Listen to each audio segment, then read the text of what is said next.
సార్వత్రిక ఎన్నికల 7వ విడత పోలింగ్ కొనసాగుతోంది. 8 రాష్ట్రాలు, కేంద్రపాలిత ప్రాంతాల్లోని 57 లోక్సభ నియోజకవర్గాల్లో పోలింగ్ జరుగుతోంది. మొత్తం 904 మంది అభ్యర్థులు ఎన్నికల బరిలో ఉన్నారు. ఒడిశాలోని 42 అసెంబ్లీ స్థానాల్లో పోలింగ్ జరుగుతోంది. క్యూ లైన్లలో నిలబడి ఓటర్లు తమ ఓటు హక్కు వినియోగించుకుంటున్నారు.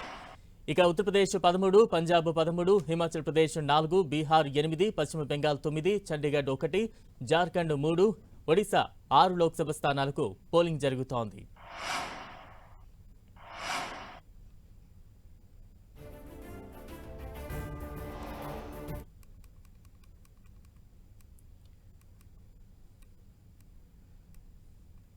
సార్వత్రిక ఎన్నికల 7వ విడత పోలింగ్ కొనసాగుతోంది. 8 రాష్ట్రాలు, కేంద్ర పాలిత ప్రాంతాల్లోని 57 లోక్సభ నియోజకవర్గాల్లో పోలింగ్ కొనసాగుతోంది.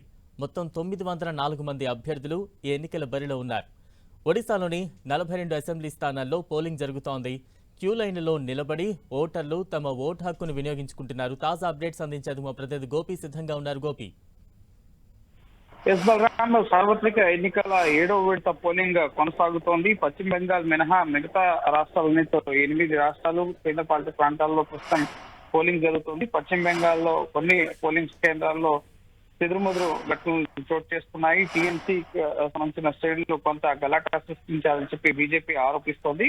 మిగతా అన్ని ప్రాంతాల్లో 57 లోక్సభ స్థానాల పరిధిలో ఒక బెంగాల్ మినహా మిగతా అన్ని చోట్ల కూడా ప్రశాంతంగా ప్రస్తుతం పోలింగ్ కొనసాగుతోంది.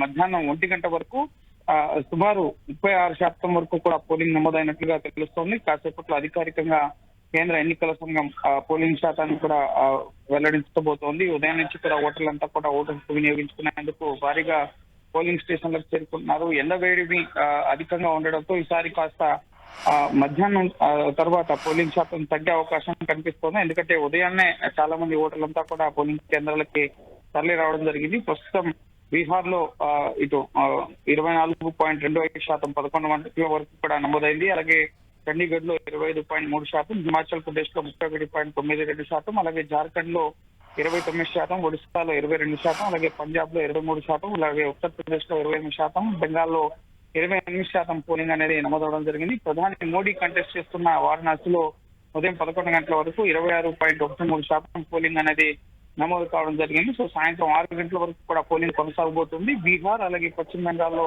కొన్ని నియోజకవర్గాల పరిధిలో సాయంత్రం 5 గంటలకే పోలింగ్ అనేది ముగియబోతోంది. ఈ రోజు చివరి విడత ఎన్నికలివి.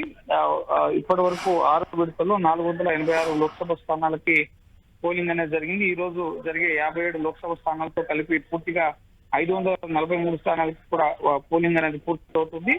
జూన్ 4వ తేదీన ఫలితాలు అనేవి వెల్లడి కాబోతున్నాయి. ఈ రోజు సాయంత్రమే 6:30 గంటలకి పోలింగ్ ముగిసిన తర్వాత ఎగ్జిట్ పోల్ అంచనాలు కూడా వెలువడి కాబోతున్నాయి. 4 రాష్ట్రాలకు సంబంధించిన అసెంబ్లీ ఎన్నికలకు సంబంధించిన ఎగ్జిట్ పోల్ ఫలితాలు, అలాగే లోక్సభ ఎన్నికలకు సంబంధించిన ఎగ్జిట్ పోల్ ఫలితాలు కూడా ఈ రోజు సాయంత్రం వెలువడి కాబోతున్నాయి. సో రాజకీయ పార్టీలు కూడా సర్వత్రా ఆసక్తిగా ఈ ఎగ్జిట్ పోల్స్ కోసం ఎదురు చూస్తున్న పరిస్థితి. సో ప్రస్తుతం అయితే 7వ విడతలో భాగంగా 57 లోక్సభ స్థానాలకి, అలాగే ఒడిశాలో 42 అసెంబ్లీ స్థానాలకి ప్రశాంతంగా కొన్ని బెంగాల్ మినహా మిగతా అన్ని చోట్ల కూడా ప్రశాంతంగా పోలింగ్ అనేది కొనసాగుతోంది. Right, thank you Gopi.